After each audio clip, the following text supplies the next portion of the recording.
মাই audio বুকে শুনছেন হুমায়ুন আহমেদ লিখিত মিসির আলি সিরিজ থেকে একটি উপন্যাস। পড়ছি যখন নামিবে আধার। আজ পড়ছি বইটির শেষ পর্ব। পাঠে আছি সজল। ধন্যবাদ। দরজা পুড়িয়ে বের হওয়ার বুদ্ধি কাজ করল না। দরজার এক কোনায় আগুন জ্বলল ঠিকই, তবে সেই আগুন স্থায়ী হল না। দরজার খানিকটা পুড়িয়ে নিভে গেল। লাভের মধ্যে লাভ এই হল যে দরজা পোড়ানোর উত্তেজনায় মিসির আলির রাত কাটল নির্ঘুম। শরীরে ধস নেমে গেল। বেঁচে থাকার জন্যে শরীরকে মোটামুটি ঠিক রাখতে হবে, প্রচুর পানি খেতে হবে। তা তিনি খাচ্ছেন। বাথরুমের বেসিন থেকে নিয়ে মগ ভর্তি পানি, কিছুক্ষণ পরপর পানি। তার মন বলছে বাথরুমের বেসিনে পানি থাকবে না, যে তাকে আটকেছে সে পানি বন্ধ করে দেবে। তখন প্রবল তৃষ্ণায় কমোডের পানি ছাড়া গতি থাকবে না। ক্ষুধার যন্ত্রণা কমে আসছে। কাজটি করছে মস্তিষ্ক।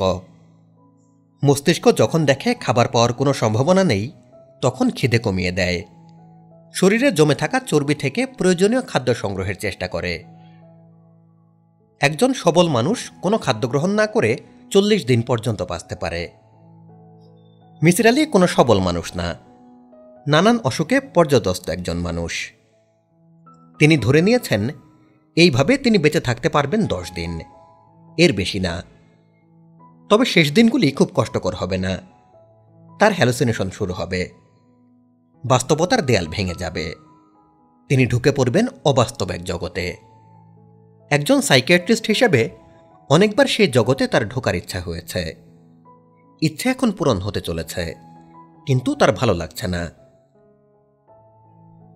বন্দি অবস্থায় মিসির আলি 58 ঘন্টা পার করলেন। ক্ষুধাবোধ এখন পুরোপুরি চলে গেছে। তৃষ্ণা আছে, তবে তা কম। বেসিনের কলের পানি বন্ধ হয়ে গেছে। তিনি শেষ পানি কখন খেয়েছেন তা মনে করতে পারছেন না। প্রবল ক্লান্তি তাকে ভর করেছে। সময় কাটাচ্ছেন বিছানায় শুয়ে। হ্যালুসিনেশন শুরু হয়েছে। শুরুটা হলো ঘড়ি দিয়ে। মিসির আলি হঠাৎ দেখলেন ঘড়ির কাঁটা উল্টো দিকে ঘুরছে। মিসির আলি মনে মনে বললেন, ইন্টারেস্টিং। হাতে কাগজ কলম থাকলে হ্যালুসিনেশনের ধাপগুলো লিখে ফেলতে পারতেন। হাতে কাগজ কলম নেই। ঠিক 3টা বাজার সময় ঘড়ি উল্টো দিকে চলা শুরু করেছিল। এখন বাজছে 2টা। ঘড়ির কাঁটা কি দ্রুত ঘুরছে? তিনি বুঝতে পারলেন না। মিসির আলি ঘড়ির দিকে তাকিয়ে ঘুমিয়ে পড়লেন। ঘুম ভাঙলে দেখেন তিনি বাইনোকুলার হাতে হোটেলের বারান্দায় বসে আছেন। কাক দম্পতি দেখছেন। তিনি কি সত্যি হোটেলের বারান্দায়, নাকি এটিও হ্যালুসিনেশন? যখন কাক মানুষের মতো কথা বলা শুরু করল, তখন বুঝলেন এটা হ্যালুসিনেশন। কাক বলল, মানুষের যেমন প্রাইভেসি আছে, আমাদেরও আছে। আপনি সারাক্ষণ বাইনোকুলার ফিট করে রাখছেন, এটা কি ঠিক? আপনার উপর কেউ বাইনোকুলার ফিট করে রাখলে আপনার ভালো লাগতো? মিসির আলি বললেন, না। কাক বলল, সবারই অনেক প্রাইভেট ব্যাপার আছে, হাগামতা আছে। ঠিক কিনা স্যার, আপনি বলেন? অবশ্যই ঠিক। আমি দুঃখিত, আর বাইনোকুলার ধরব না। মিসির আলি চোখ বন্ধ করে ঘুমিয়ে পড়লেন। কতক্ষণ ঘুমালেন তিনি জানেন না। হয়তো সঙ্গে সঙ্গেই ঘুম ভাঙল, অথবা দীর্ঘ সময় ঘুমালেন।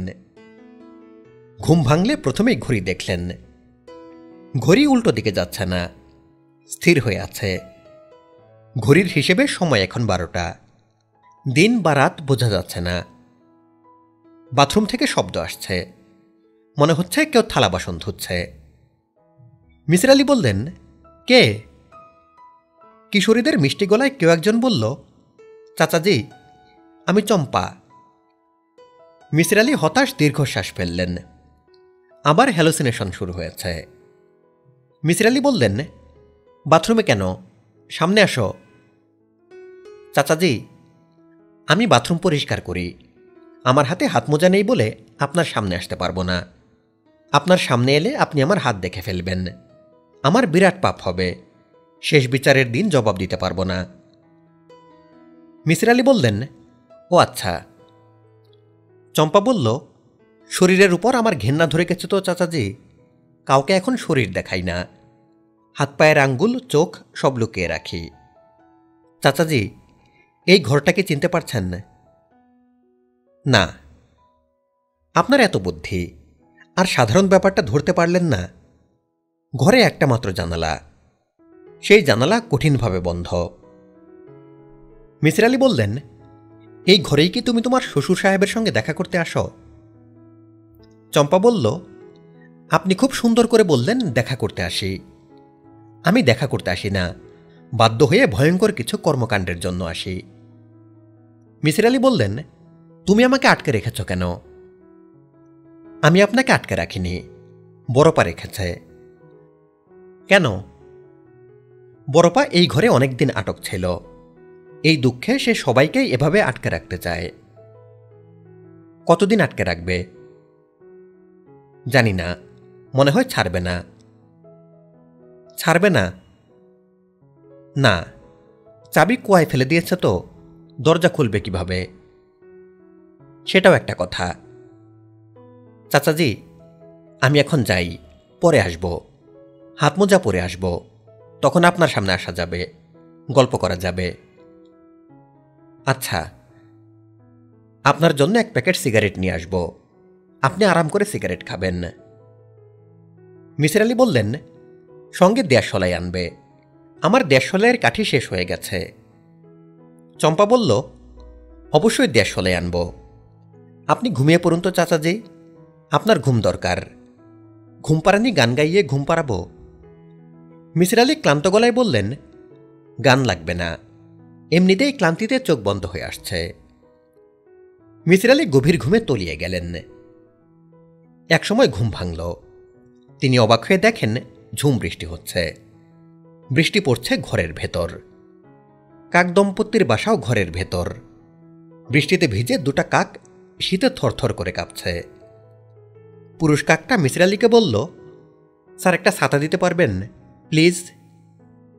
মিসির আলি বললেন, ছাতা পাবো কোথায়? তাকিয়ে দেখো, আমিও ভিজছি।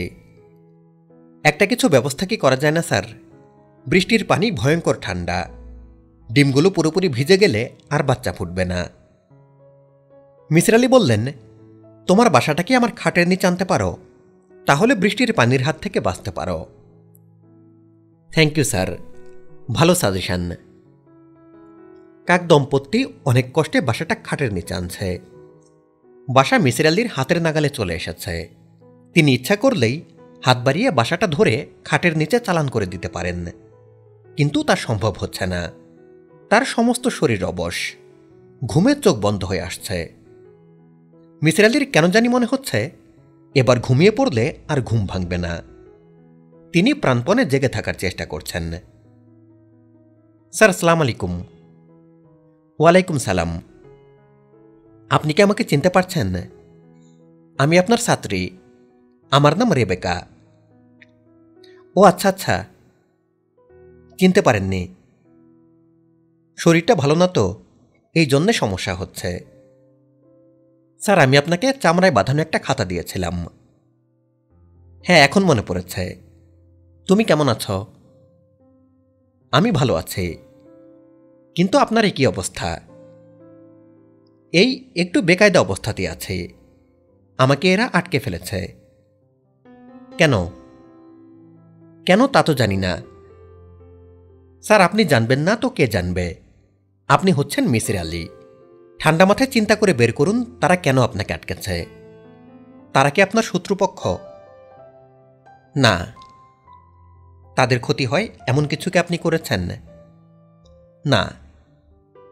আপনাকে আটকে রাখলে তাদের কি কোনো স্বার্থসিদ্ধি হয়? না। আপনার চিন্তা করার ক্ষমতা ঠিক আছে কিনা সেই পরীক্ষা কি করবেন? কি পরীক্ষা? ক্লিটস টেস্ট। স্যার, মনে পড়েছে? হ্যাঁ, পড়েছে। 100 থেকে নিচের দিকে নামতে হবে। প্রথমবার একটি সংখ্যা বাদ দিয়ে নিচে নামা। 100 থেকে হবে 98, তারপর দুটা সংখ্যা বাদ 95, তারপর 3 সংখ্যা বাদ 91। স্যার, পরীক্ষা দিতে থাকুন, এই ফাঁকে আমি পানি এনে দিচ্ছি, পানি খান। পানি কোথায় পাবে? পানি তো বন্ধ। আমি কোমর থেকে পানি আনব। আপনি কল্পনা করবেন ঝর্ণার পবিত্র পানি খাচ্ছেন।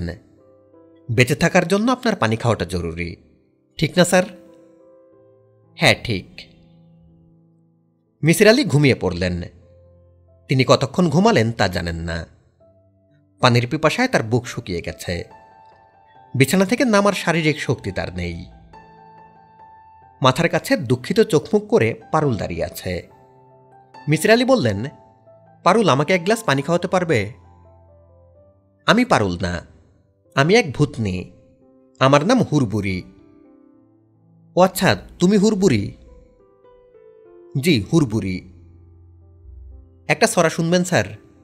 হুরবুরি থুরথুরি, বুরবুরি কুরকুরি, ফুরফুরি ফুরফুরি। মিসির আলি বললেন, চুপ করো প্লিজ। হুরবুরি চুপ করল। তখন বেজে উঠল লাল টেলিফোন। এই টেলিফোনের তার ছেঁড়া, তারপরেও বাজছে কেন? টেলিফোন নিশ্চয়ই বাজছে না। তিনি ভুল শুনছেন। তার বিভ্রান্তির কাল শুরু হয়েছে। রিং হতে হতে টেলিফোন থেমে গেল। এখন ভাঙচুরের শব্দ হচ্ছে। মিসির আলি বললেন, কি হচ্ছে? হুরবুরি বলল, স্যার, পুলিশ এসেছে, দরজা ভাঙছে। শব্দ শুনছেন? মিসির আলি ক্লান্ত গলায় বললেন, ও আচ্ছা, পুলিশ। পুলিশের সঙ্গে জসু আছে। মনে হয় সেই আপনাকে উদ্ধারের জন্য পুলিশ এনেছে। স্যার, দরজা ভেঙে ফেলেছে। তাকিয়ে দেখুন, পুলিশ ঢুকছে। মিসির আলি তাকিয়ে আছেন। তিনি পুলিশ দেখতে পাচ্ছেন, জসুকে দেখতে পাচ্ছেন। তাদের সঙ্গে মল্লিক সাহেবও আছেন, একজন মৃত মানুষ যার ডেড বডি কুয়া থেকে তোলা হয়েছে। মৃত মানুষ সামনে দাঁড়িয়ে থাকতে পারে না, এটা নিশ্চয়ই হ্যালুসিনেশন। মিসির আলি চোখ বন্ধ করলেন। স্যার, চোখ মেলুন। মিসির আলি চোখ মেললেন। তার কাছে মনে হলো তিনি হাসপাতালে আছেন। তাকে স্যালাইন দেওয়া হচ্ছে। একজন অল্প বয়সী ডাক্তার তার সামনে দাঁড়িয়ে। এই ডাক্তার লাল সোয়েটারের উপর সাদা অ্যাপ্রন পরেছে। তাকে সুন্দর লাগছে। স্যার, আপনি একটা প্রাইভেট হাসপাতালে আছেন এবং ভালো আছেন। আপনার শরীর খাদ্য গ্রহণের জন্য এখনো তৈরি না বলে আপনাকে স্যালাইন দেওয়া হচ্ছে। স্যার, আপনি কি আমার কথা বুঝতে পারছেন না? পারছি। পুলিশ ইন্সপেক্টর রকিব আপনার সঙ্গে কিছুক্ষণ কথা বলতে চান। কথা বলবেন? পুলিশ ইন্সপেক্টর রকিব সামনে এসে দাঁড়ালেন। মিসির আলির দিকে তাকিয়ে হাসলেন। মিসির আলির এখন মনে হলো তার হ্যালুসিনেশন হচ্ছে না, তিনি বাস্তবে বাস করছেন। হ্যালুসিনেশনের দৃশ্যগুলো চড়া রঙে আঁকা হয়, এখন তা না।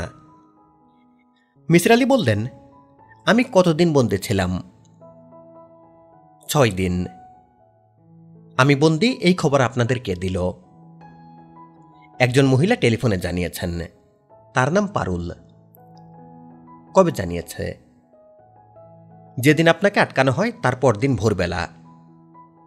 আমরা তার কথা গুরুত্বের সঙ্গে নেইনি, কারণ এই মহিলা উদ্ভট সব কথা বলছিলেন। তার মৃত শ্বশুর জীবিত হয়ে ফিরে এসেছেন, এইসব হাবিজাবি। মিসির আলি চোখ বন্ধ করলেন। ক্লান্তিতে শরীর ভেঙে পড়ছে। কথা বলতে বা কথা শুনতে ইচ্ছা করছে না, ঘুমোতে ইচ্ছা করছে। পুলিশ ইন্সপেক্টর বললেন, স্যার, আপনি রেস্ট নিন, পরে আপনার সঙ্গে আলাপ করব। আপনার কিছু সাহায্যও আমাদের দরকার। মৃত মানুষকে জীবিত দেখার ঘটনা কিন্তু ঘটেছে। একজন দাবি করছেন তিনি মল্লিক সাহেব, তার কর্মচারীরাও তাই বলছে। মিসির আলি চোখ না মেলেই বললেন, একজন মৃত মানুষ কখনোই জীবিত হয়ে ফিরবে না, এটা মাথায় রাখুন। আমার ধারণা আমি ব্যাপারটা ব্যাখ্যা করতে পারব, তবে সুস্থ হওয়ার জন্যে আমাকে কিছুটা সময় দিন। রকিব বলল, অবশ্যই স্যার, অবশ্যই। মিসির আলি চোখ বন্ধ করলেন। চোখ মেললেন 13 ঘন্টা পর। শারীরিক এবং মানসিকভাবে তিনি তখন সম্পূর্ণ সুস্থ। মুন হাউস হোটেলে 111 নম্বর ঘর। সময় সন্ধ্যা 7টা। মিসির আলি বিছানায় বসে আছেন। তার সামনে প্লাস্টিকের লাল চেয়ারে মল্লিক সাহেব বসে আছেন। মল্লিক সাহেবের মুখ হাসি হাসি।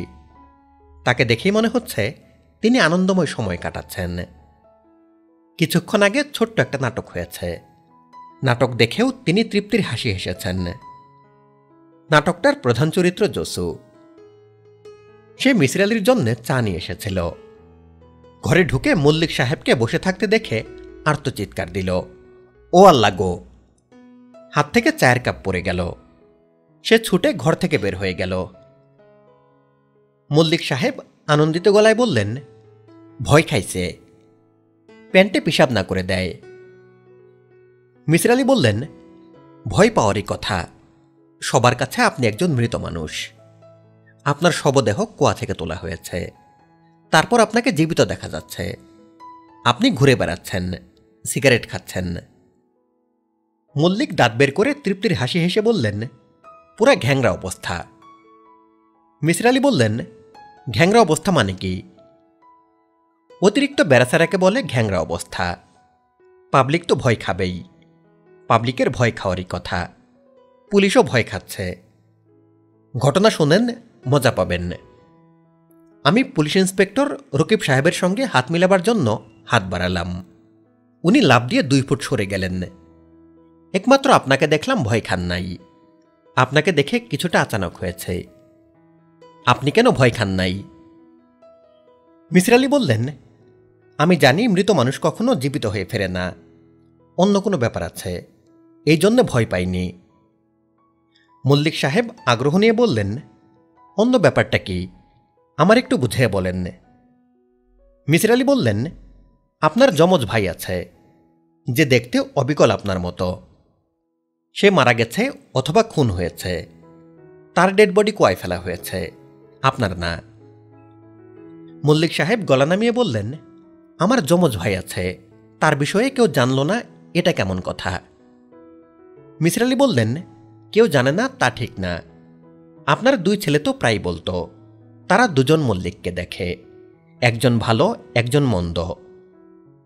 পাগলের কথা আপনি ধরবেন, দুটাই পাগল, নির্বোধ পাগল।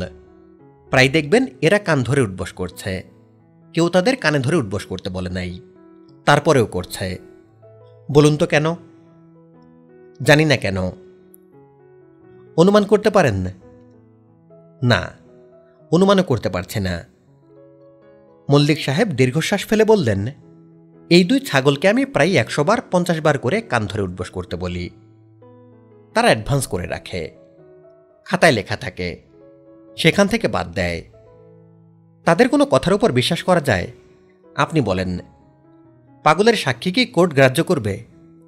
চুপ করে থাকবেন না, কথা বলেন। মিসির আলি বললেন, পাগলের সাক্ষ্য কোর্ট গ্রাহ্য করবে না।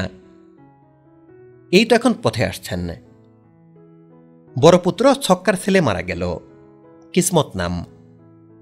তার মধ্যে কোনো বিকার নাই, 1 ফোঁটা চোখের পানি নাই। আরেকজনের বাচ্চা কোলে নিয়ে ঘুরছে। মিসির আলি বললেন, কিসমত কার ছেলে এই নিয়ে মনে হয় বিতর্ক আছে। কোনো বিতর্ক নাই রে ভাই। বিতর্ক 2 বদপুলার 2 বদ স্ত্রী তৈরি করেছে, কুৎসিত নোংরা কথা চালু করেছে। এই জন্য এদের একজনের আমি ডাকি বড় কুত্তি, আরেকজনের ডাকি ছোট কুত্তি। আরে কুত্তি, তোদের শ্বশুর নাকি তোদের তার সাথে সেক্স করতে বলে। এরকম ঘটনা ঘটলে তোরা কেন সোনা মুখ করে তার কাছে যাবি? কেন পাবলিকরে বলবি না? পুলিশের কাছে যাবি না? মিসির আলি সাহেব বলেন, আমার কথায় কি যুক্তি আছে? মিসির আলি বললেন, যুক্তি আছে। মল্লিক সাহেব বললেন, বড় কুত্তিটা আবার বলে তার কোনো সন্তানাদি নাই। আরে কুত্তি, সিজারিয়ান করে তোর পেটের সন্তান বের করা হয়েছে, পেটে সিজারিয়ানের দাগ আছে। মিসির আলি বললেন, সে তাহলে মিথ্যাটা কেন বলছে? মল্লিক সাহেব দীর্ঘ নিঃশ্বাস ফেলে বললেন, আমি জানি না। আমি যেমন জানি না, যারা এই কাণ্ড ঘটাচ্ছে তারাও জানে না। আমি ঘটনা জানার অনেক চেষ্টা নিয়েছি ভাই সাহেব। বড় কুত্তিটাকে 3 দিন খাওয়া পানি ছাড়া আটকে রেখেছিলাম। ঘটনা কি বল, বললে ছাড়া পাবি। ঘটনা বলেছে? না, বলে নাই। তবে এই বিষয়ে আমার অনুমান একটা আছে। অনুমান সত্য কিনা জানি না। কি অনুমান শুনি? দুই মেয়ে এ ধরনের কথা বলেছে যাতে আমার দুই পুত্র আমার উপর রাগ করে, আমাকে খুন করে। সমস্যা কি জানেন না, আমার দুই পুত্রের রাগ করার ক্ষমতা নাই। একবার কি হলো ঘটনা শুনেন। বাড়ির একটা বিড়াল মোটর গাড়ির চাকার নিচে পড়ে মারা গেল। আমার দুই পুত্র দানা পানি বন্ধ করে দিল। দুইজনে দুইজনের গলা জড়িয়ে ধরে কাঁদে। আমি বললাম, বিড়াল তোদের বাপ না মা? বিড়াল মরে গেছে, খাওয়া দাওয়া বন্ধ করে দিয়েছিস। কানে ধরে 50 বার উঠবস কর, তারপর খেতে বস। তারা দুজনেই বলল, জি আচ্ছা। 50 বার কানে ধরে উঠবস করল। তারপর মল্লিক বিরিয়ানি হাউস থেকে 2 প্লেট বিরিয়ানি খেয়ে ঘুমোতে গেল, যেন কিছুই হয় নাই। আমি যে কথাগুলি বললাম সেগুলি কি বিশ্বাস হচ্ছে? হচ্ছে। আপনাকে এখন আসল কথা বলি। এতক্ষণ যা বললাম সবই ফালতু কথা। আসল কথা হচ্ছে, আমি বাবা মার এক সন্তান, আমার কোনো যমজ ভাই নাই। আপনি এবং পুলিশ হাজার চেষ্টা করেও কোনো যমজ ভাইয়ের সন্ধান পাবেন না। মিসির আলী বললেন, কুয়াতে যে ডেড বডি পাওয়া গেল সেটা তাহলে কার? মল্লিক সাহেব হাই তুলতে তুলতে বললেন, খুঁজে বের করেন কার। সিআইডি মেয়েডি কি যেন আছে, সবে মিলে খুঁজুক, বার করুক ডেড বডি কার। পুলিশের ইন্সপেক্টর রকিব সাহেব যদি প্রমাণ করতে পারেন ডেড বডি আমার যমজ ভাইয়ের, তাহলে আমি ওনার পেশাব গ্লাসে ভর্তি করে চুমুক দিয়ে খাবো, 1000 বার কানে ধরে উঠবস করব। এখন ভাই আমি বিদায় নেব। আপনাকে একটা শেষ কথা বলি, আমার উপর কোনো রাগ রাখবেন না। আমি আপনাকে আটকাই নাই, বড় কুত্তে আটকে আছে। সে ভালো সাজার জন্য পরদিনই পুলিশকে টেলিফোন করেছে। এমনভাবে করেছে যে পুলিশ তার কথা পাগলের প্রলাপ ভেবেছে। আমি যখন টের পেলাম ঘরে কেউ আটক আছে, তখন থানা থেকে পুলিশ নিয়ে এলাম। রকিব সাহেবকে জিজ্ঞেস করলেই আমার কথার সত্যতা পাবেন। ভাই সাহেব ইজাজত দেন, বিদায় নেই। আসসালামু আলাইকুম। ব্যক্তিগত কথামালায় মিসির আলীর সর্বশেষ লেখা। বিষয় মল্লিক সাহেব। পুলিশ ব্যাপক অনুসন্ধান করেও মল্লিক সাহেবের কোনো যমজ ভাই আছে তা প্রমাণ করতে পারেনি। আমি অনেক চেষ্টা করেও পুলিশকে ডিএনএ পরীক্ষায় রাজি করাতে পারিনি। মৃত মানুষ এবং মল্লিক সাহেবের ডিএনএ পরীক্ষার ফলাফল তদন্তে সাহায্য করত। আমার কাছে মনে হচ্ছে পুলিশ তদন্তের বিষয়েও আগ্রহী না। ছক্কা বক্কাকে পুলিশ ছেড়ে দিয়েছে। তারা আগের মতোই আছে। 2 ভাই বাচ্চা কোলে নিয়ে ঘুরছে, একসঙ্গে স্নান করছে, সময় পেলেই কান ধরে উঠবস করে খাতায় হিসাব জমা করছে। মল্লিক সাহেব নিয়ম করে হোমিও ক্লিনিকে বসছেন, রোগী দেখছেন। সব আগের মতো চলছে। মল্লিক পরিবারের রহস্য সমাধানের চেষ্টা আমি করেছি, সমাধান করতে পারিনি। মল্লিক সাহেব সহায়তা করলে হয়তো কিছু হতো। তিনি সহযোগিতার ধারের কাছেও নাই। তিনি আমার কাছে যে একেবারেই আসেন না তা না, মাঝে মধ্যে আসেন, নানান বিষয়ে কথা বলেন, একটি বিষয় ছাড়া। অবিকল তার মতো দেখতে যে মানুষটির মৃতদেহ কুয়া থেকে তোলা হলো, সে কে? তার সঙ্গে মল্লিক সাহেবের সম্পর্ক কি? মাল্টিপল পার্সোনালিটি মনোবিজ্ঞানের স্বীকৃত বিষয়। একজন ভালো মানুষ এবং একজন মন্দ মানুষ একজনের মধ্যে বিকশিত হতে পারে। ভালো মানুষ মল্লিক এবং মন্দ মানুষ মল্লিক একই ব্যক্তি, এটি মনোবিজ্ঞানে গ্রাহ্য। কিন্তু দুজন আলাদা 2 মানুষ, যাদের একজনকে খুন করা যায়, তা কি করে হয়? আমি চেষ্টা করেছি চম্পা ও পারুলের সঙ্গে কথা বলতে, তারা রাজি হয়নি। এই 2 মেয়ে মল্লিককে খুন করেছে বলে যে দাবি করছে তা মিথ্যা। অ্যান্টাসি নামে কোনো ইঁদুর মারা বিষ নেই। অ্যান্টাসি নামটাও হঠাৎ করে তাদের মাথায় এসেছে। অ্যান্টাসিড থেকে ড বাদ দিয়ে অ্যান্টাসি। মল্লিক সাহেবের বাড়িতে গোটা 4 বিড়াল আছে। যে বাড়িতে বিড়াল থাকে সে বাড়িতে ইঁদুর থাকে না। আমি এক পর্যায়ে জীবিত এবং মৃত মল্লিকের ডিএনএ পরীক্ষা নিজ খরচে করতে চেয়েছিলাম, তাও সম্ভব হল না। পরীক্ষাটা হয় সিঙ্গাপুরে। যে পরিমাণ অর্থ পরীক্ষার জন্য প্রয়োজন তা আমার ছিল না। আমি নিজেও মনে হয় মানসিকভাবে কিছুটা অসুস্থ হয়ে পড়েছে। প্রায়ই যে ঘরে বন্দি ছিলাম সেই ঘর স্বপ্নে দেখি। স্বপ্নে লাল টেলিফোন বাজতেই থাকে, আমি টেলিফোন ধরতেই ওপাশ থেকে গম্ভীর গলায় একজন বলে, ডিএনএ টেস্ট করা হয়েছে, রিপোর্ট লিখে নিন। জীবিত এবং মৃত দুজনের একই ডিএনএ, অর্থাৎ দুজন একই ব্যক্তি। স্বপ্ন আর কিছুই না, আমার নিজস্ব চিন্তার প্রতিফলন। আমি কি তাহলে ভাবছি মৃত এবং জীবিত একই মানুষ? তার মানেই বা কি? আমি মুনহাউস হোটেলের 211 নম্বর ঘরে এখনও আছি। কাক দম্পতির উপর লক্ষ্য রাখছি। ডিম ফুটে বাচ্চা বের হয়েছে। কাক দম্পতির সে কি আনন্দ! তাদের আনন্দ দেখে মল্লিক পরিবারের জটিলতা ভোলার চেষ্টা করছি। যখন মনে হয় পুরোপুরি ভুলে গেছি, তখনই স্বপ্নে লাল টেলিফোন বেজে ওঠে। কেউ একজন বলে, জীবিত এবং মৃত মল্লিক একই ব্যক্তি, please take note. Misir Ali অসুস্থ হয়ে পড়েছেন। তাকে হাসপাতালে ভর্তি করা হয়েছে। তিনি কিছু খেতে পারেন না, রাতে ঘুমোতেও পারেন না। যখন চোখে ঘুম নেমে আসে, তখনই লাল টেলিফোন বাজতে থাকে।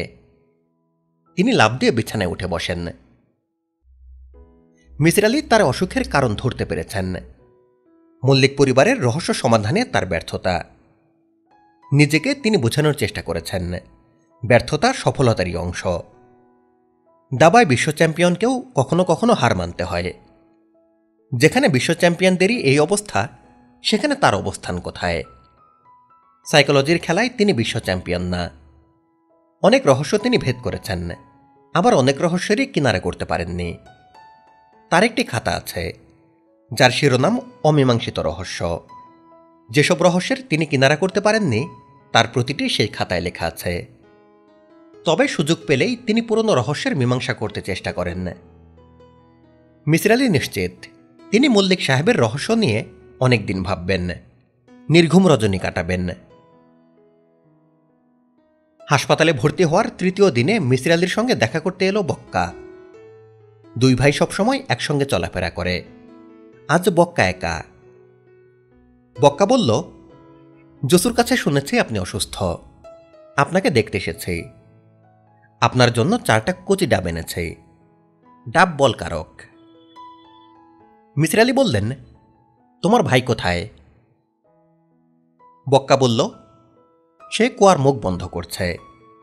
কুয়ার মুখ বন্ধ থাকা ভালো, তাহলে অ্যাক্সিডেন্ট হয় না। আমার মা কুয়াতে ডুবে মারা গিয়েছিলেন, এটা কি আপনি জানেন না? জানি। আমার মার নাম সুরমা, এটা জানেন না? জানি। মার মনে অনেক কষ্ট ছিল, তো এই জন্যে তিনি কুয়ায় ঝাঁপ দিয়েছিলেন। অনেক কষ্ট থাকলে কুয়ায় ঝাঁপ দিতে হয়, ঠিক না চাচাজি? হ্যাঁ ঠিক। আমি আর ভাইজান কি ঠিক করেছে জানেন না? আমাদের মনে যদি অনেক কষ্ট হয়, তাহলে কুয়ায় ঝাঁপ দিব। মনের কষ্ট দূর করার জন্যে বাবাকে মারা ঠিক না। বাবা হলো জন্মদাতা পিতা। চাচাজি, ডাব কেটে দিব, খাবেন? এখন খাবো না, পরে খাবো।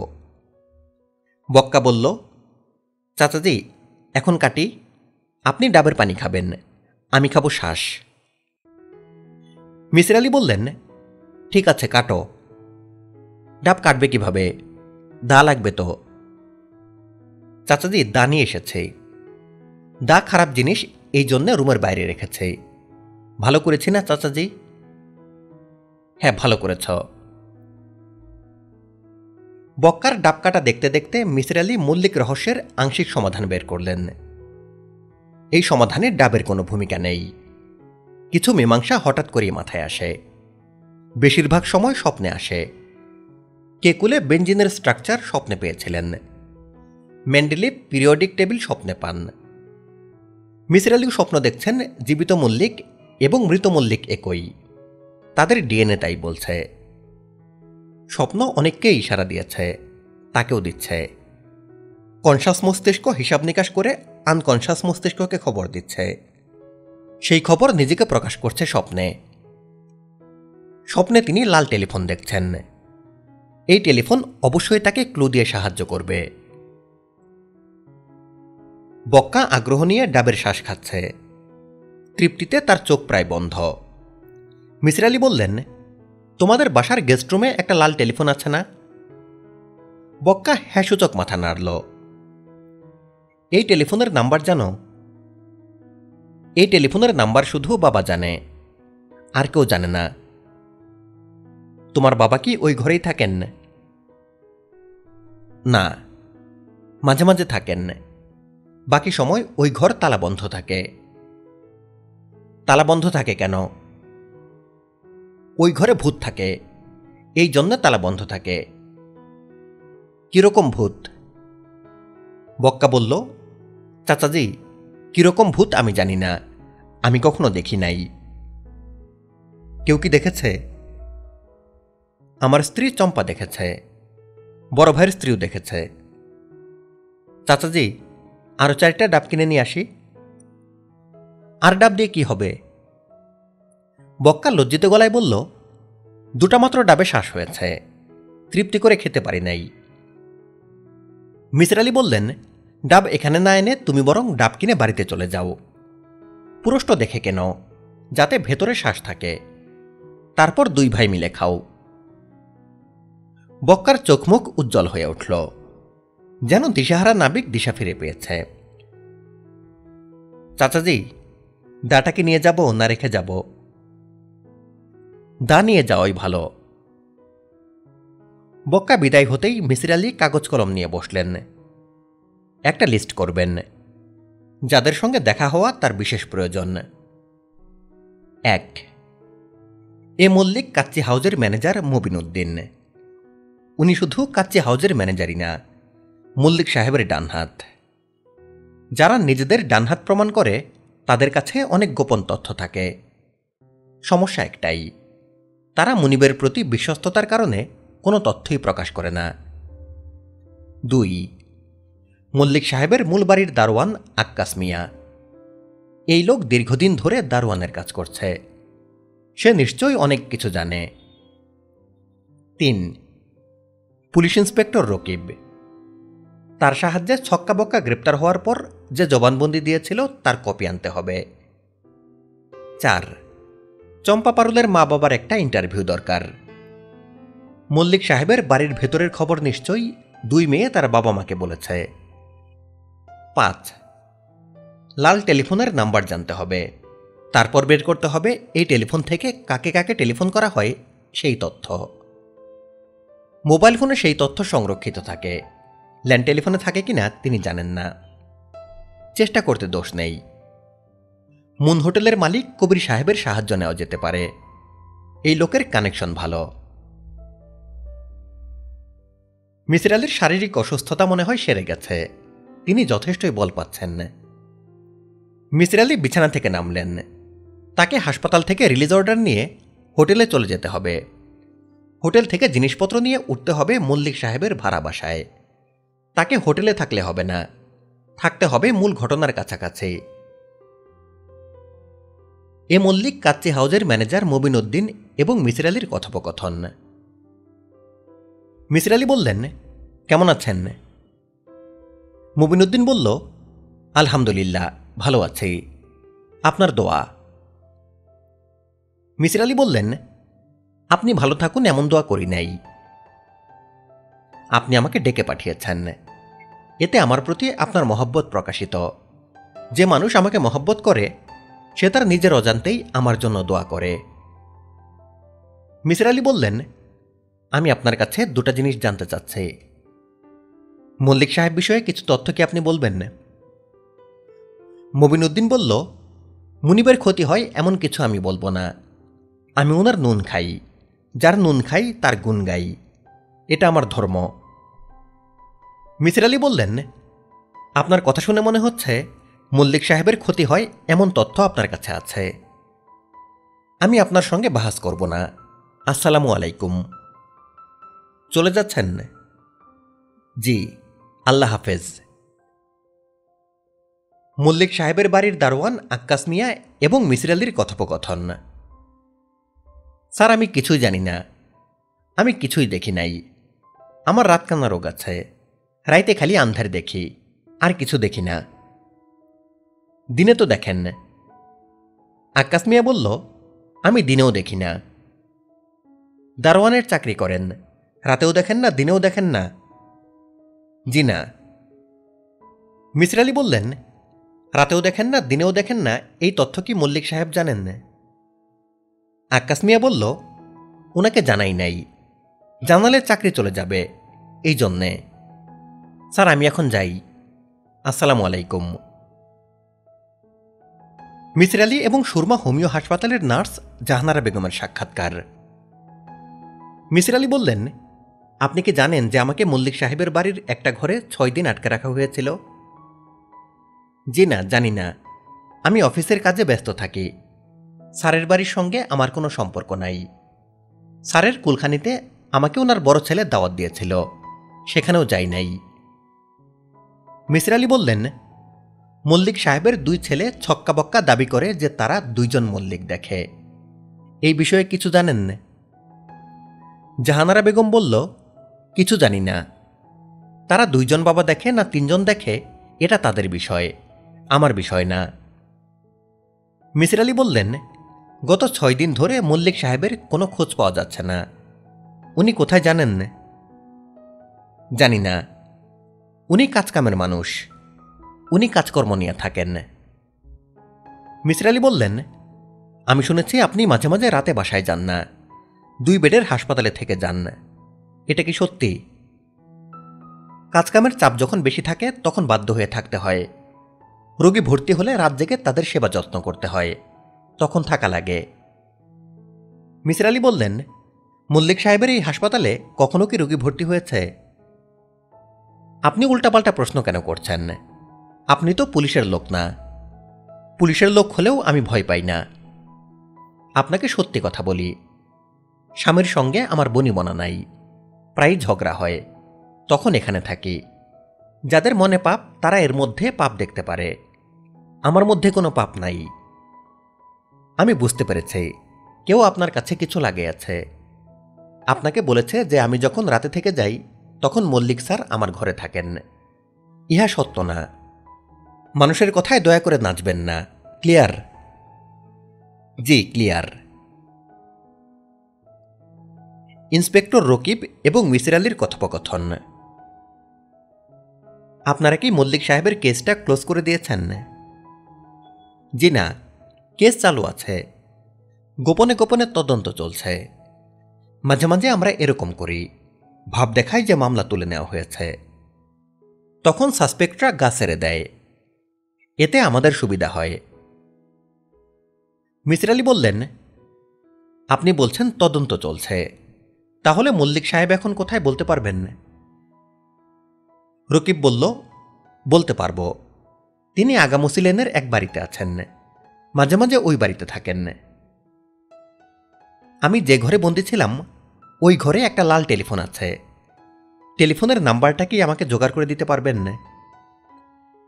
স্যার আপনার সঙ্গে যদি কাগজ কলম থাকে তাহলে নাম্বারটা লিখুন। এই নাম্বার তাহলে আপনারা জানেন না? কেন জানব না?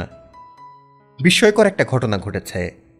একই মানুষ, একজন জীবিত আরেকজন মৃত, আর আমরা ঠিকমতো তদন্ত করব না তা কি হয়? আপনি দুজনের ডিএনএ টেস্টের কথা বিশেষভাবে বলেছিলেন। আপনি শুনে খুশি হবেন যে ডিএনএ টেস্ট হয়েছে, রেজাল্ট আমাদের কাছে আছে। মিসির আলী বললেন, আমাকে কি ডিএনএ টেস্টের রিপোর্টটা কি দেখানো যায় না?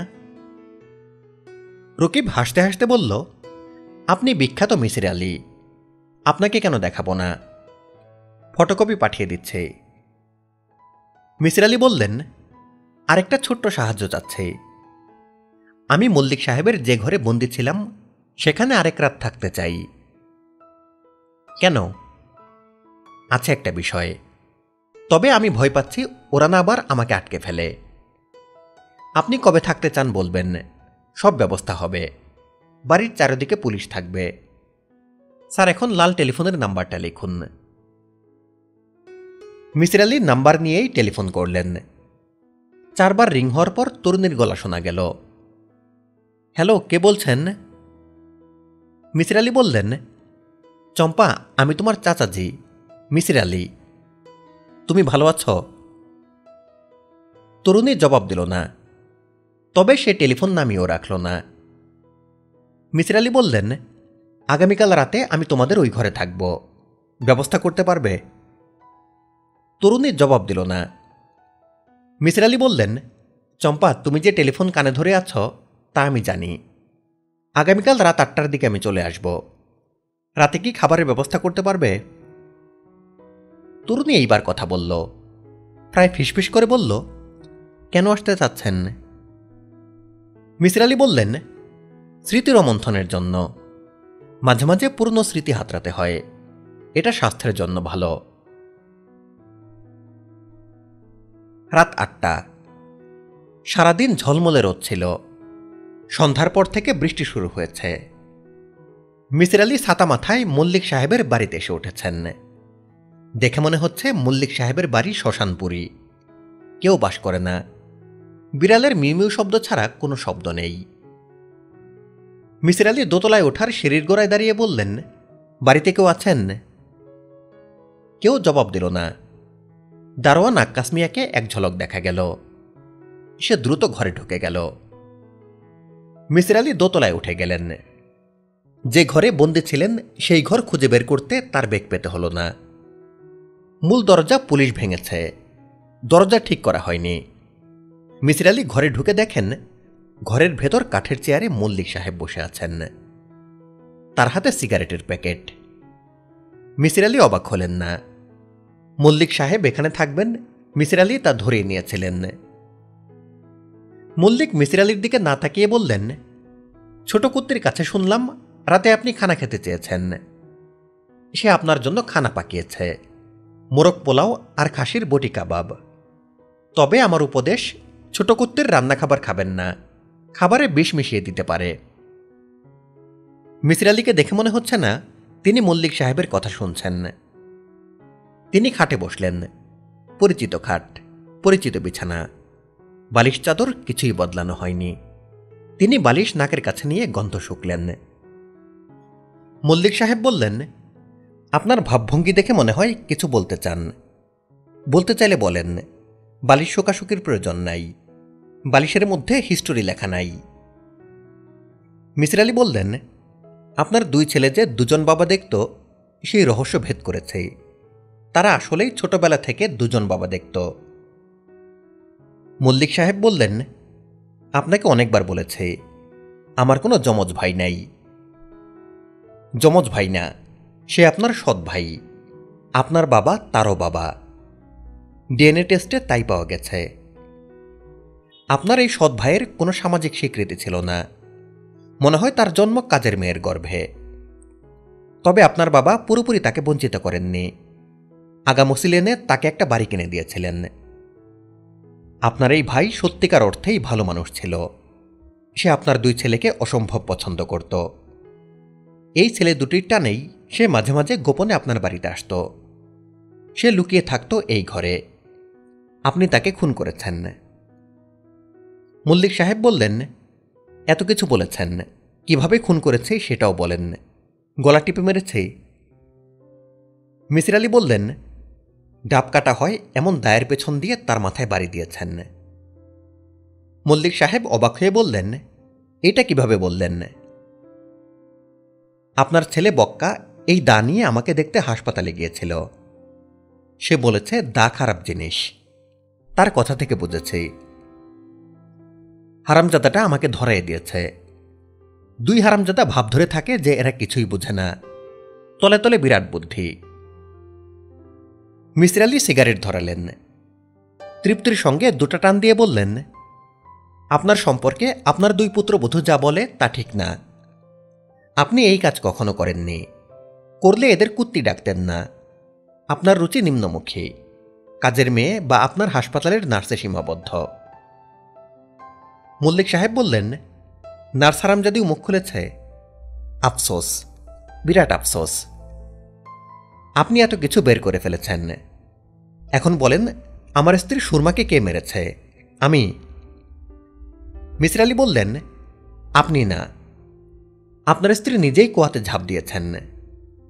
আমার ধারণা আপনার পুত্রবধূরা আপনার বিষয়ে তার কানে কথা তুলেছে। তিনি এই দুঃখ নিতে পারেননি। মল্লিক আনন্দিত গলায় বললেন, আপনার বিরাট বুদ্ধি, কিন্তু আপনিও শেষ পর্যন্ত ধরা খেয়েছেন। আমার স্ত্রীকে আমি মেরেছি। সে স্বেচ্ছায় কুয়াতে ঝাঁপ দেয় নাই। কেন মেরেছে সেটা একটা ইতিহাস, আপনাকে বলার প্রয়োজন নাই। খানা কি দিতে বলবো? খানা খাবেন? মিসির আলি হ্যাঁসূচক মাথা নাড়লেন। মল্লিক সাহেব বললেন, আপনাকে দেখে কখনো বুঝি নাই একজন চিকন চাকন মানুষের পেটে এত বুদ্ধি। জানলে কোনোদিন বাড়ি ভাড়া দিতাম না, লাঠি দিয়ে বের করতাম। মল্লিক কিছুক্ষণ চুপচাপ থেকে শান্ত গলায় বললেন, ছোট কুত্তি, আমাদের খানা দাও। পুলিশ আজ রাতেই আমাকে থানায় নিয়ে যাবে। বাড়ির চারদিকে পুলিশ, খালি পেটে থানায় যাওয়া ঠিক না। বৃষ্টির বেগ বাড়ছে, বৃষ্টির সঙ্গে ঝড়ো হাওয়া। চম্পা খাবার নিয়ে ঘরে ঢুকেছে। আজ তার সারা শরীর বোরকায় ঢাকানা। অতি রূপবতী এই মেয়েকে দেখে মিসির আলি মুগ্ধ হলেন। তার কাছে মনে হল হেলেন অফ ট্রয়, ক্লিওপেট্রা কিংবা কুইন অফ সেবা কখনোই দুই বোন চম্পা পারলের চেয়ে রূপবতী না। বাঙালি প্রাচীন কবির মতো মিসির আলি মনে মনে আওড়ালেন, কে বলে শারদ শশী সে মুখের তোলা, পদনখে পড়ে আছে তার কতগুলা। যখন নামিবে আধার উপন্যাসের এখানেই সমাপ্তি। পাঠে ছিলাম সজল। ধন্যবাদ।